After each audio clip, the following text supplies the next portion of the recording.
S, ಇನ್ನು ಮುಂದಿನ ಕ್ಷೇತ್ರ ಬೀದರ್. ಭಗವಂತ್ ಖೂಬಾ ಬಿಜೆಪಿಯಿಂದ ಸಂಸದರು ಈಶ್ವರ್ ಖಂಡ್ರೆ ಅವರ ವಿರುದ್ಧ ಗೆದ್ದಿದ್ರು. ಈ ಬಾರಿ ಕಾಂಗ್ರೆಸ್ ಇಂದ ರಾಜಶೇಖರ್ ಪಾಟೀಲ್ ಮತ್ತು ಸಾಗರ್ ಖಂಡ್ರೆ ಈಶ್ವರ್ ಖಂಡ್ರೆ ಮಗ ಈಶ್ವರ್ ಖಂಡ್ರೆ ಅವ್ರು ನಿಂತರೂ ಆಶ್ಚರ್ಯ ಪಡಬೇಕಾಗಿಲ್ಲ. ಸಚಿವರು ಅವರಿಗೆ ಒಂದು ಟಾಸ್ಕ್ ಇದೆ, ನಿಲ್ಸಿ ಗೆಲ್ಸಿ. ಹೌದು, ನಿಂತು ಗೆದ್ರೆ ಈಗಾಗಲೇ ಒಂದು ಉದಾಹರಣೆ ಇದೆ ಎಲ್ಲ ಸಚಿವರಿಗೂ.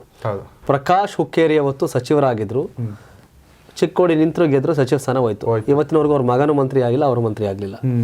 ಸೊ ಈಶ್ವರ್ ಖಂಡ್ರೆ ನಿಂತು ಗೆದ್ರೆ ಮಂತ್ರಿ ಸ್ಥಾನ ಹೋಯ್ತದೆ. ಎಲ್ಲರೂ ಹಂಗೆ ಸೋತ್ಕೊ ಬಂದ್ಬಿಟ್ರೆ ಅವ್ರು ಸೋತಿಲ್ವಾ ಅವ್ರು ತೆಗೀರಿ ಅನ್ಕೊಂಡು ಹೆಂಗಾರ ಒಂದು ಸ್ವಲ್ಪ ಮುಂದೂಡ್ಬೋದೇನೋ. ಸೊ ಆ ಕಾರಣಕ್ಕಲ್ಲಿ ರಾಜಶೇಖರ್ ಪಾಟೀಲ್ ಅಥವಾ ಅವ್ರ ಪುತ್ರ ಸಾಗರ್ ಖಂಡ್ರೆ, ಈಶ್ವರ್ ಖಂಡ್ರೆ ಪುತ್ರ ಆಗಬಹುದು. ರಾಜಶೇಖರ್ ಪಾಟೀಲ್ ಕೂಡ ಅವರು ಅಲ್ಲಿ ಹುಮ್ನಾಬಾದ್ನಲ್ಲಿ ಸೋತಿದ್ರು.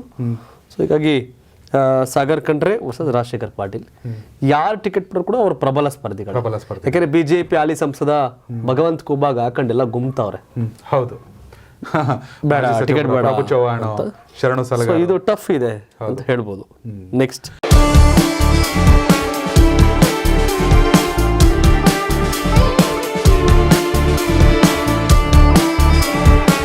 ಇಷ್ಟ ಇಲ್ಲ ಅಂದ್ರು ಅಮೃತ ಕೊಟ್ಟು ಕುಡಿದ್ರು ಅದು ಏನೇ ಕೂಡ ವರ್ಕೌಟ್ ಆಗೋದಿಲ್ಲ. ಆದ್ರೆ ಇಷ್ಟಪಟ್ಟು ಮರ್ಜಿಯ ಕುಡಿದ್ರು ಕೂಡ ಅದು ಅಮೃತ ಆಗುತ್ತೆ.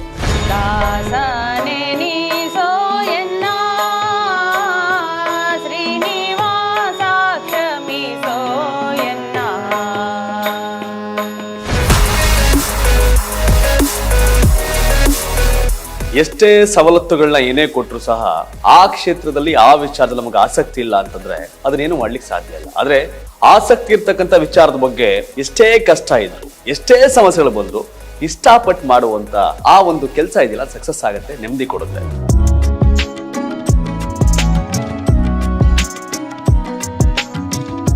ನಮ್ಮ ಮಾನಸಿಕ ನೆಮ್ಮದಿ, ನಮ್ಮ ಪ್ರೀತಿ, ನಮ್ಮ ಇಷ್ಟ ಈ ಎಲ್ಲವನ್ನೂ ನೋಡಿಕೊಂಡು ಆ ಕ್ಷೇತ್ರವನ್ನು ಆಯ್ಕೆ ಮಾಡಿಕೊಂಡ್ರೆ ಆ ಕ್ಷೇತ್ರದ ಸಾಧನೆ ಮಾಡಬಹುದು. ಈ ಒಂದು ಲೆಕ್ಕಾಚಾರಕ್ಕೆ ತಕ್ಕಂತೆ ಈಗ ನನ್ನ ಜೊತೆ ಒಬ್ಬ ವ್ಯಕ್ತಿ ಇದ್ದಾರೆ, ವಿಘ್ನೇಶ್ ಕಾಮತ್ ಅವರು.